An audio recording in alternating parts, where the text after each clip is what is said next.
Wanted to bring this up to let you guys know that, don't get distracted by certain things that you see, because a lot of people are in it for different reasons. Okay, a lot of them cannot regurgitate particular information that I even present to you guys because they're not really historians or they're not really researchers. They're in a totally different field and they're in it for the money. I mean, it's obvious. Because they will switch up every 3 years in order to keep their crowd moving. But with me, of course, I've been stating the same things for quite some time now and been presenting a lot of factual information that you guys can go back and check up on, and which I highly recommend and always do so. I always tell you not to believe anything that I state. I want you to write it down and look it up for yourself. You are responsible in that sense. But yeah, the majority of the information that I present, a lot of people are banking on, which is a great thing. And then there are people that state that they don't listen to me and they turn right around and regurgitate verbatim, damn near, the information that I present. So I know they're listening to me, and it's hilarious because what they're trying to do is just overstep their boundaries and they can't answer particular questions. So they'll fall back on the so-called black term. And there's multiple different terms that I disagree with, and I've been telling you guys this for quite some time. The reason why I disagree with certain people that you see out there, especially those that are creating this thing called foundational Black America, there's no such thing. Number one, the term black wasn't even utilized amongst our own people until the 1960s, so that's a brand new term. That has nothing to do with how America was founded. Straight up. Like, our people were not referring to ourselves as black people during the time of founding or with creating America. Okay, there's a lot of terminology that I do not like using.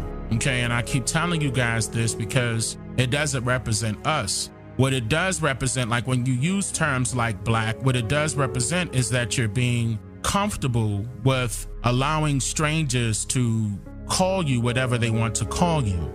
And some of you guys would turn your nose up at that statement and say, well, we've been saying it for years now. What does it matter, Dane? That matters a great deal. That matters a great deal because everybody else, every other class or race, whatever one you want to use, will be looking at us as if, he or she doesn't even know who they are, what they want to be, and anything. Like, you just allowing a stranger to dictate what you are. And what is black? What is that? Yeah, we have a culture. We didn't just create this culture. The culture was already here prior to our people agreeing with calling each other black. Just allowing a stranger to do that. We had everything already. The legacies, the cultures, the languages. So we still gonna latch on to something a stranger called us?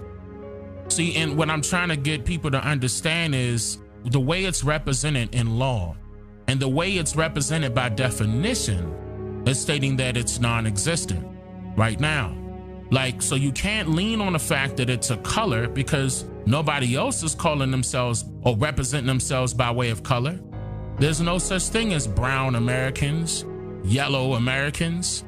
Then there should be no such thing as black Americans. Think about that. This is how you know, and I keep telling people this is how you know that term, black and white, are both statuses in this government.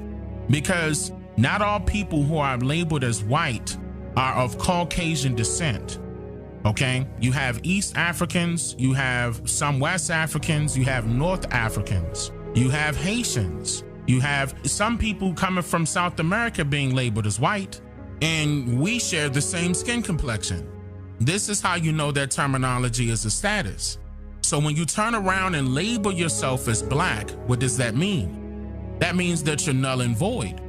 This is the reason why the reparations argument hasn't been looked past being looked at.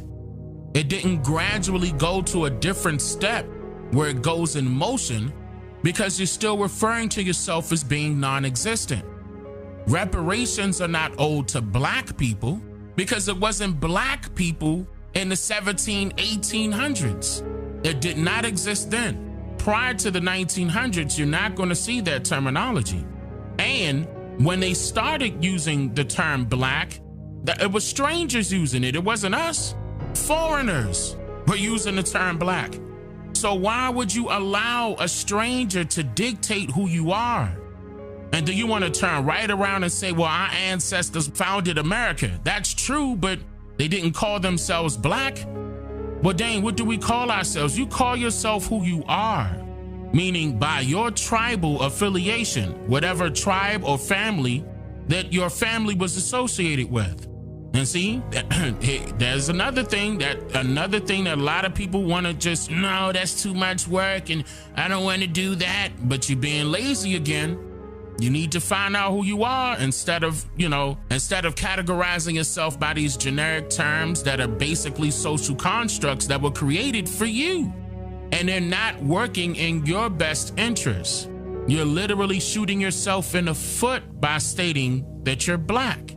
That is not your skin complexion. 1, you shouldn't be trying to call yourself by your skin complexion. 2, 3, where does it state that a black person or a black citizen has any rights?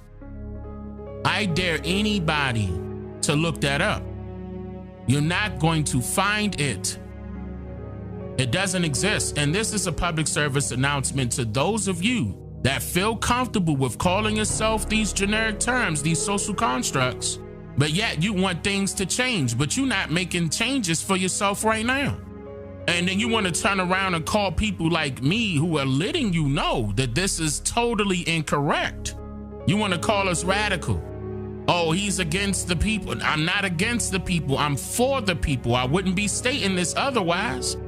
If I wasn't for the people, I would tell you to continue calling yourself black, knowing that it's not working with you and it's working against you. You know, and that's how you can tell who your real enemy is. I put out a lot of information in multiple different ways, even government records, government documentation, to prove to you that these are nothing but social constructs. I have videos out on the census and the census records and their enumerators. From the time it started till now, their instructions, I went over their instructions. Well, how they had to categorize our people by somebody else's labeling, by somebody else's classifying. We did not agree to this, guys. We never did. So we shouldn't have to settle just because it's more commercially known, or rather commonly known. We shouldn't have to settle with calling ourselves black when we're not black. Look, if we're going by complexion, we're all different shades of the color brown, okay? That's what should allow you to raise a red flag about that term. You have to question everything. Why do we have Black History Month if black means non-existent? It's a reason why. They want to wipe out your history. And look, and if you notice over these years of you guys knowing how the Black history routine is, who benefits from it? Retail stores or anybody selling something, not the people. Am I right or wrong? Because nowadays, our people don't even want to hear about the slave stories and whatever they want to bring up. But you know who's benefiting? Netflix and Amazon and stuff like that. Companies are going to be able to push that as another campaign, as another special event. And, you know, people fall for it. Our people especially. Oh, that's designed for us, when it's the exact same thing just now. Oh, let's put up the movies with black voices. And they have their own section up under Amazon Prime and Netflix. That's silly. These are the videos that were non-existent. So here, let's put them in the forefront now. Really, that's why I remember when I told YouTube, don't add me to the black voices or the black creators. Don't do that. Put me in the same algorithm as everybody else, because how come they are not categorized? The white voices, the white creators, that doesn't exist. I told YouTube straight up, don't put me with none of that. That has nothing to do with me. I'm not labeling myself black. I'm here. I'm existing. And so should you. You should feel that exact same way. That's my message to those people that are falling for that terminology.